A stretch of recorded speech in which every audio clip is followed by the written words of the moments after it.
Good morning to all. Well, it's already Friday. Do you have your coffee? I've got my tea. I tried to go walking this morning. I didn't get to do very much walking. Uh, it's extremely hot here in Desert, Texas.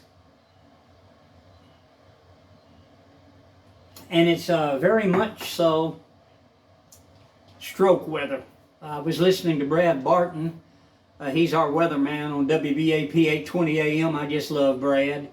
He's a wonderful person. I've been listening to him, oh wow, for the longest. He used to be on KRLD, and then he went to WBAP, but that's how long I've been listening to him, and he's just a wonderful person. But he was talking about he's wanting everybody to stay in out of the heat today because it's going to really, really heat up and be bad. And this is what he was saying. So, I'm going to do what he says. I wanted to talk at you, just kind of let you know, I don't discuss politics anymore on my channel. I've been asked not to do that by the people that own YouTube. And this is their platform. And they're allowing me on here. So out of respect for these people, I'm not going to be discussing it. I'm like you are. I get mad sometimes, and I say things, and I make accusations and things like that, but you're not allowed to do that. And they want it to stay family-oriented, and I see a lot of people that do it anyway. But when somebody asks me not to do something, I stop it. I mean, I don't deliberately offend somebody, and I don't deliberately test the waters and dare them, to take action. I don't do that. I comply is what I do. I have really been looking at the conditions that we're all in, last night's debate and everything. I'm glad it's over with. Everybody has their opinion of it. We all know the truth. And that's all I'll say about that. But come on November. I am allowed to say that. Come on November. And actually, I say come on January. Because the new president won't be in office until January 2025.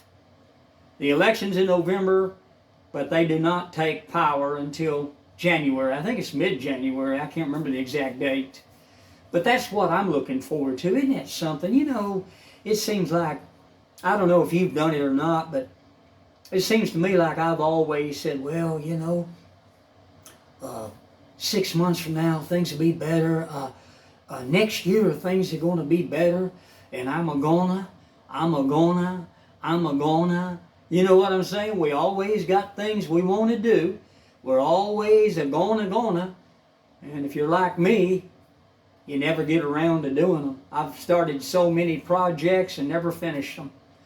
Thank God I had a very patient, precious wife. And she was so precious. She helped me with so many things. She was a darling. And I certainly do miss her.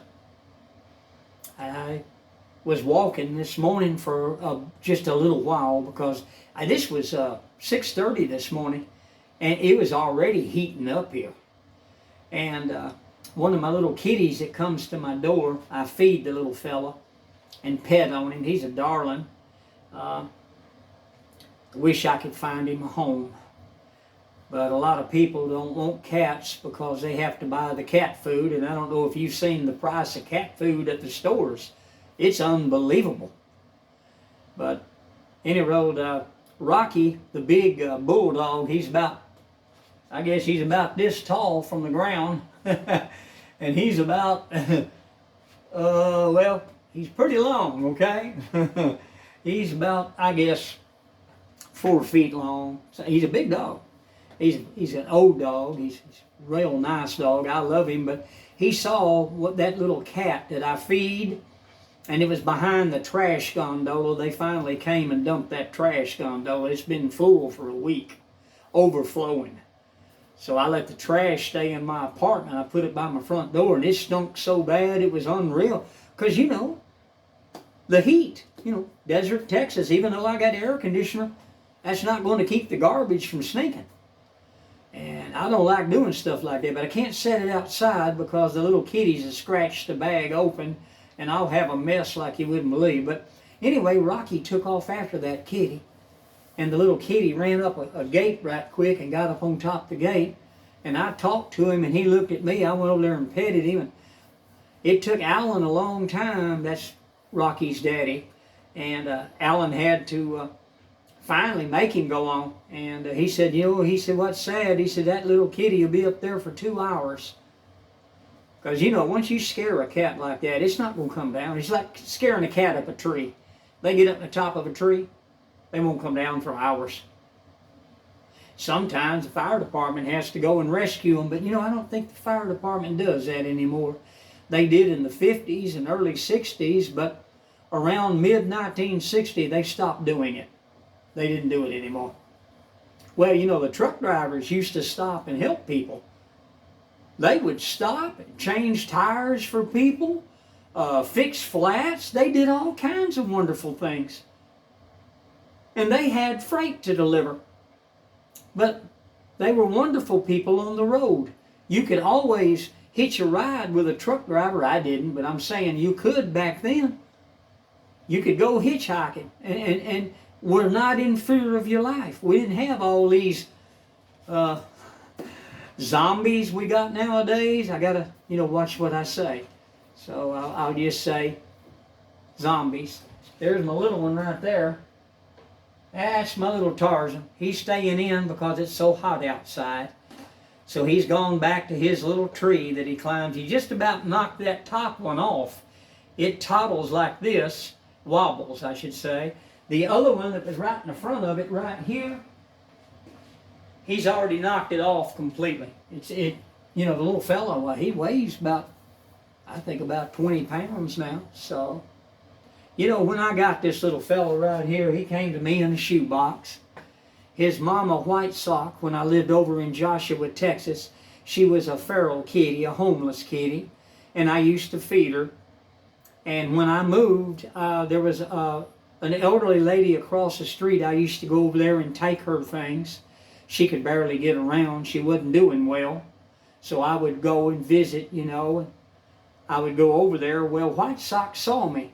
So she got that little baby boy and brought him, and they found him out in the street. Their little doggy, they walked in the mornings.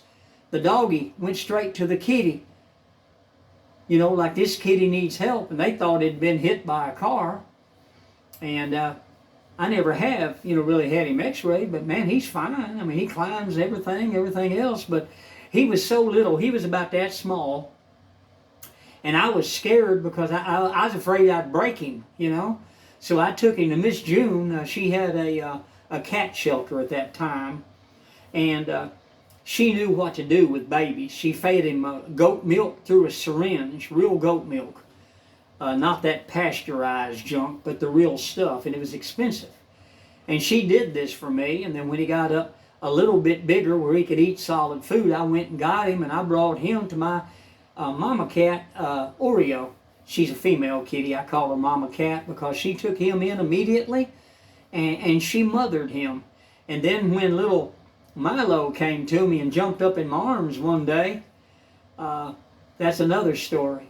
But I brought him in, and him and Tarzan, they bonded together. But we had a wonderful time. We really did. And Oreo helped him. And we've been living happily ever after. Well, hey, I want you to have a good day. And you people be careful in all this heat. Summer is definitely here. And it's not even July. Hey, I'll see you on the next video. Bye for now.